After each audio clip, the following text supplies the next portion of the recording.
السلام عليكم. تعالوا النهاردة نعمل مع بعضنا بغاشة الأفران أو الفطير الحلو.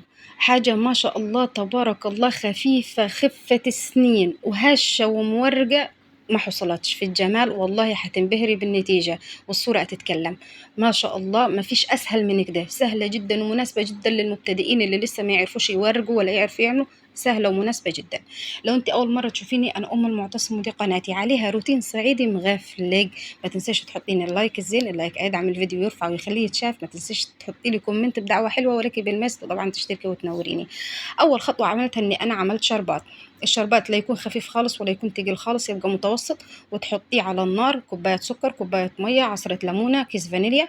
حطيه على النار لغاية ما يعقد وتحطيه على جنب يبرد. تاني حاجة بدأت نجهز العجينة. جبت البولة وحطيت فيها كوباية ونص مية، وحطيت فيها معلقة سكر، 3 معالق زيت، رشة ملح، وتحركيهم خالص لغاية ما تدوب السكر. تتأكدي انه السكر والملح دابوا مع بعض. تمام. على حسب نوع الدقيق بتاعك. انا هنا كوباية ونص مية، حطيت 4 كوبايات دقيق. هو ده مقدار 4 كوبايات دقيق او نص كيلو او 500 جرام دقيق. تمام. ما شاء الله جاب كمية جميلة، يعني بصي حتشوفي الكمية اللي جابها، يعني نص كيلو دقيق، اللهم بارك، جاب كمية. وطبعا لو عايزة تضعف الكمية براحتك، بس لو هتجربي أول مرة جربي في نص كيلو. هنا جيت حطيت الأربع كوبايات، وحسيت إني لسه العجينة اتلسق شوية، ورحت حطيت لها رشة كده بسيطة من الدقيق. راحت العجينة ما شاء الله اتظبطت وتعدلت معايا. اهم حاجة في المعجنات تعملي؟ تعجني. اعجني كويس خالص، اعجني كويس خالص. بصي ده دقيق عادي اللي هو متعدد الاستخدامات، اللي هو نجيبوه من الدكان العادي. عارفة اللي هو الكيس الكبير اللي اسمه 5 نجوم، ده ال5 كيلو، هو ده دقيق عادي خالص خالص يعني. هو ده. المهم، جيت عجنته وطلع من ايدي وتاكدت ان هو اتعجن كويس. جيت كملت هنا اني انا تعجني. اهم حاجه فيها ان هي تعجني. بصي هي المفرج بتاع العجين تطلع عيني، كل ما نعمل يروح يعمل معايا، مع اني رشيت الارض بتاع ده بس هو عمال يزحلق كده مني. المهم، اعجني كويس لغايه ما تحسي العجينه ناعمه وملسه معاكي. عملت لها عرق كده، بقيت زي البانه معاكي وملسه، تبقى ملسه خالص معاكي. يعني اهم حاجه في المعجنات عشان تديك النتيجه حلوه، اعجنيها. اعجني، كل ما تعجني اكتر كل ما هتاخدي نتيجة افضل. جيت هنا سندتها على جنب، دهنت السطح بتاع ده. ادي بصي ناعمة خالص خالص خالص، يعني خلاص العجينة ما شاء الله عملت لها عرق وبقيت ناعمة جدا، بقيت يعني اللهم بارك.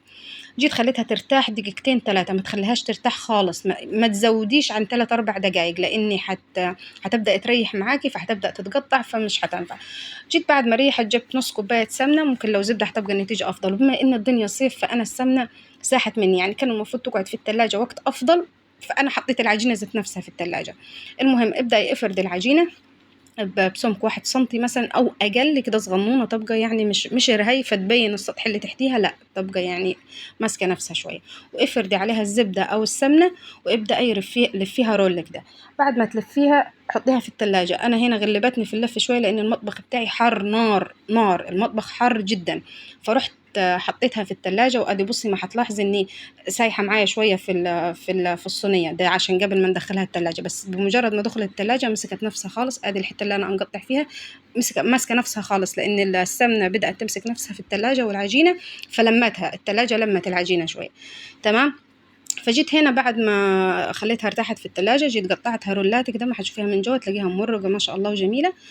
تحطيها في صينية تاني وتغطيها وتدخليها التلاجة تاني أو الفريزر.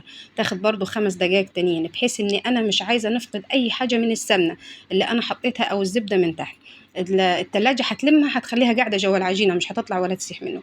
بعد ما راحت ارتاحت 5 دقايق في التلاجة، جبتها مسكت كل واحدة عملتها، كل حتة عملتها، جيت مسكتها فردتها تاني وبدأت نطبقها بالشكل ده، بحيث ان انت تخلي اطراف العجينه من جوه بنفس التطبيقه اللي انا طبقتها دي. اطراف العجينه تبقى من جوه، ليه؟ عشان ما تطلعش اي سمنه، نبقى محتفظين بكل السمنه والزبده اللي جواها. هنبدا نلم الاطراف ندخلها لجوه زي كده ادي، ونبدا نبدا نطبقها. تطبقيهم كلهم بنفس الطريقة برضو. بصي بالحجم اللي انت عايزاه. انا شفت الحجم ده مناسب فبناء عليه قطعت عليه وبدأت نشتغل عليه. ودي لسه هتتفرد تاني خلي بالك، ولكن احنا الفردة دي عشان نفردوها ونريحوها. جيت هنا خلصتهم كلهم تقطيع، خلصتهم كلهم فردتهم وبعدين طبقتهم تاني بالطريقه اللي انتوا شفتيها، برضو هنرجعهم التلاجة ياخدوا لهم 5 دقائق. بما ان الجو صيف هنحتاجوا التلاجة معانا. عارفه لو عملت الوصفه دي في الشتاء مش هتريح، مش هتتعبك خالص، هتلاقي الموضوع مرتاح معاكي وماشي معاكي زي الفل. ولكن بما ان الموضوع صيف فاحنا احتاجنا التلاجة عشان السمنه اللي من جوه ايه ما تفكش معانا. جيت جهزت الصواني، حطيت لها ماده دهنيه خفيفه خالص عشان بس تديها لون من تحت. عملتها يعني اديتها فرشه كده بماده دهنيه الصواني، وبصي الكميه اللي جابتها ما شاء الله، جاب كميه كتيره والله. وهتبدأي تفردي تاني الفردة الأخيرة دي، كل حتة ما عملتيها هتبدأي تفرديها وتخليها رهيفة، ما تقلقيش، هي أصلا هتجب وهتنفخ في الفرن وهتبقى مرقة وهتبقى خفيفة وهشة وما شاء الله زي الفل. ادي هتفرديها بالمنظر ده، تخليها ايه، تتأكد ان الفردة خفيفة، مش عجين، مش تخينة، لأن هي مش هتاخد وقت في الفرن ومش وهتورق معاكي ما شاء الله، هتورق وتعلى وهتبقى جميلة يعني. طول ما انت مريحة العجينة في التلاجة، لأن هي قعدت لها حوالي 10 دقايق في التلاجة، فسهلة في الفرد، مش هتغلبك، مش هتمط معاكي، طول ما هي مرتاحة فهي مش هتمط معاكي يعني. هنا خلصت أول صينية. لو عندك صواني مستطيلة هتريحك أكتر، إن هي هتشيل معاكي بشكل أكتر، لكن أنا الصواني المدورة كانت كل صينية تاخد لها 5 فطاير أو 6، يعني احتاج صواني أكتر. تمام. وما شاء الله جاب كمية، يعني جاب كام، جاب يمكن ولا 17 18 واحدة مثلا، اللهم بارك. كان حلو خالص يعني. وطبعا احنا مش ناسين ان احنا اسمها ايه دي الشربات قاعدة على جنب تبرد، لازم تكون باردة خالص. ادي جيت قعدت هنا ايه كلهم نفردهم. اهم حاجه برضو افرد كويس، اتاكد ان الجوانب مفروده. بعد ما تفردي ابدا يسويها، يعني خلي الفطيره كده ايه مستطيله متساويه قدر الامكان، يعني قد ما تقدري. احنا لا يكلف الله نفسا الا وسعها يعني نحاولوا ان احنا نظبطوها، ولكن احاول ان هي ايه تخليها مفروده. ادي انا اوريكي هنا ان السمك مش كبير، مش سميكه، رهيفه خالص ورفيعه خالص. تمام. جيت هنا بقى عملت الكميه كلها، كنت مجهزه الفرن سخنتها. لازم الفرن تبقى سخنة خالص وشغالة من فوق من تحت بس، سخنة خالص وشغالة من تحت بس.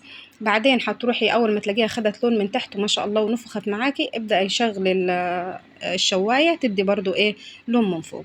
لو وصلت لحد هنا ما تنسيش تحطي لي اللايك والكومنت وتشتركي وتنوريني، والسلام عليكم.